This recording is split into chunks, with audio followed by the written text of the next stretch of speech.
Hello दोस्तों, आप सभी लोगों का स्वागत है आपके अपने यूट्यूब चैनल एग्री पैराडाइज में। तो आज के वीडियो में बात करने वाले हैं अच्छे बैलों के लक्षण व विशेषताएं। ये आज का हमारा टॉपिक रहेगा।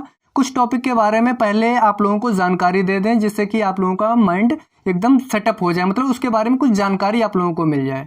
ओके, देखो होता क्या है, जो हमारे किसान लोग होते हैं, कुछ तो किसान ऐसे होते हैं जो अपने घर पर ही बछड़े को बैल बना लेते हैं। एक ये क्रिया हो जाती है। दूसरी ये हो जाती है जिसके पास बैल नहीं होते हैं, वो मेला, जिसको हम नखासा बोलते हैं गांव की भाषा में। आप लोगों के नज़दीक ही कोई ना कोई मार्केट ऐसा मेला लगता होगा जहाँ जानवर का मेला लगता होगा, मतलब जानवर के मार्केट लगती है। ठीक है, वहां से खरीद लाते हैं। ये क्रिया हो जाती है। लेकिन सबसे अगर पूछा जाए कि सबसे मतलब कि ताकतवर तगड़े जो बैल होते हैं वो कहाँ के होते हैं, तो वो जो हरियाणा साइड की जो दोस्तों मेला लगते हैं वहां से अगर बैल लाइएगा, हरियाणा के इधर के बहुत ज्यादा ताकतवर बैल माने जाते हैं। आशा करता हूँ इतनी बात आप लोगों को समझ में आई होगी।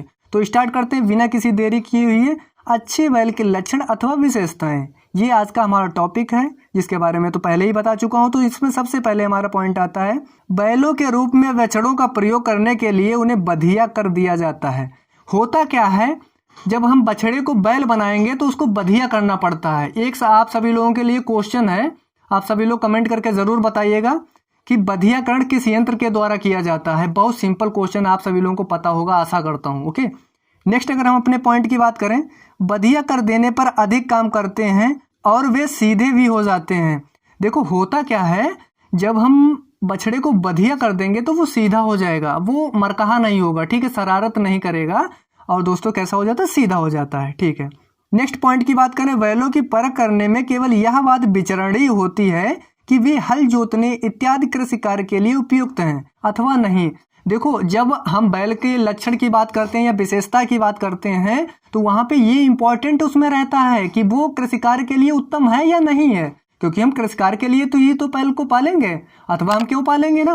बैल का काम क्या होता है, खेती करना, कृषि कार्य करना। ठीक है, तो उसमें ये देखना उचित रहता है कि वो उत्तम है या नहीं उत्तम है कृषि कार्य के लिए। ओके, नेक्स्ट हमारा पॉइंट आता है, अतः ऐसे बैल छांटने चाहिए जो तगड़े हों। अब कैसे होना चाहिए, तगड़े बैल होंगे तभी तो कार्य कर पाएंगे कृषि का, वरना नहीं कर पाएंगे। सिंपल सीधी सी बात है। ओके, उनकी छाती भारी हो अथवा कंधे चौड़े होने चाहिए। जिस भी पशु, मतलब बोल सकते हैं ऐसे कि बैल की छाती कैसी होनी चाहिए, चौड़ी होगी, कंधे मजबूत होंगे, वो उतना ही कृषि कार्य अच्छा कर पाएगा। क्योंकि पूरा जो वजन होता है वो उनके कंधों पे जाता है, तो उनके कंधे चौड़े होने चाहिए। अब जुआ है या बैलगाड़ी की जो जुअर होती है दोस्तों, वो उसके ऊपर रखी जाती है ना, गर्दन के ऊपर, तो वो तगड़ी होनी चाहिए। आशा करता हूँ चीजें समझ में आई हैं। अब दोस्तों बात कर लेते हैं अच्छे बैलों के लक्षण। अगर हम इनके अच्छे बैलों के लक्षण के बारे में बात करें तो ये आप लोगों का इंपॉर्टेंट रहेगा और यहाँ से क्वेश्चन जरूर पूछे जाते हैं। तो ये दोस्तों आप लोग अपने एग्जाम में जरूर लिख कर आइएगा। तो इसमें सबसे पहले हमारा पॉइंट आता है, काले खुर युक्त सीधी। अब देखो इनकी जो खुरी होनी चाहिए वो एकदम ब्लैक कलर की होनी चाहिए और सीधी होनी चाहिए। ओके, नेक्स्ट पॉइंट की बात करें तो दृढ़ टांगे, मतलब मजबूत टांगे होनी चाहिए। जब मजबूत टांगे होंगी तभी वो हल को खींच पाएगा और बोझे को ढो पाएगा बैल। ओके, तीसरी बात है इसमें खिंचा मुतान। अब खिंचा मुतान, जो इनका मुतान लटकता हुआ होता है, आप लोगों ने देखा होगा, जो मैंने सांड और बैल के बारे में पढ़ाया था, तो उसमें जब उनकी शारीरिक क्रियाओं के बारे में, जो शारीरिक उनके नाम थे उनके बारे में बता रहा था। जिन लोगों ने नहीं देखा तो प्लीज जाके देखिएगा। तो वहां पे मैंने एक बताया था मुतान। मुतान क्या होता है, एक लटकती हुई संरचना होती है, उसको बताया जाता है मुतान। वो दोस्तों कैसा होना चाहिए, एकदम चुस्त होना चाहिए।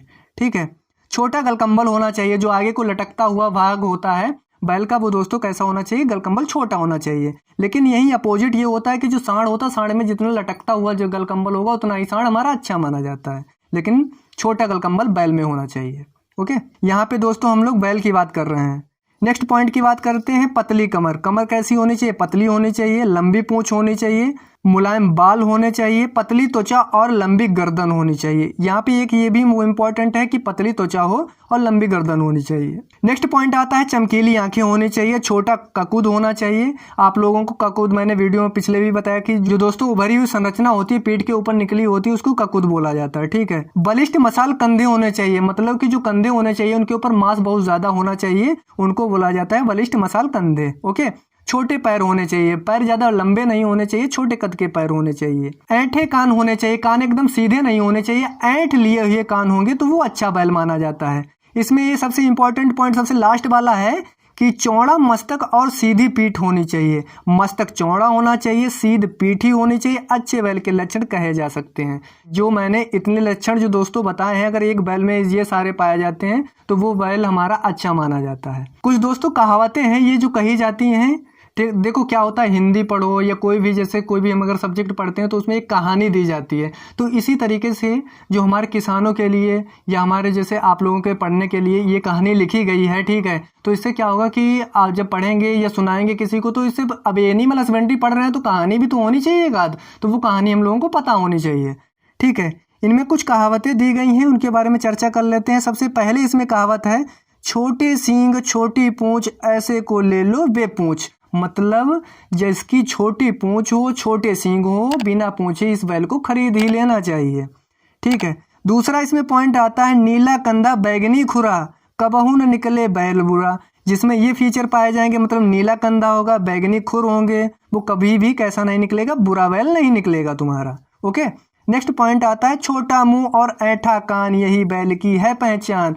मतलब दोस्तों छोटा मुंह हो, ऐंठे कान हो तो एक अच्छे बैल की यही पहचान होती है। नेक्स्ट पॉइंट की बात कर लेते हैं, पतली पिंडली मोटी रान पूंछ होई भुई में तैरान।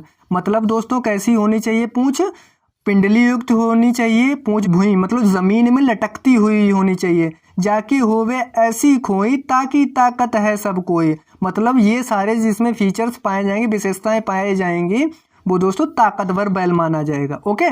नेक्स्ट हमारा पॉइंट आता है, पूंछ छापा और छोटे कान ऐसे बैल मेहनती जान। मेहनती जान मतलब दोस्तों जिनका कैसा होना चाहिए, पूंछ छापा और छोटे कान ऐसे होंगे तो वो मेहनती मतलब मेहनत वाले हमारे बैल माने जाएंगे, ठीक है।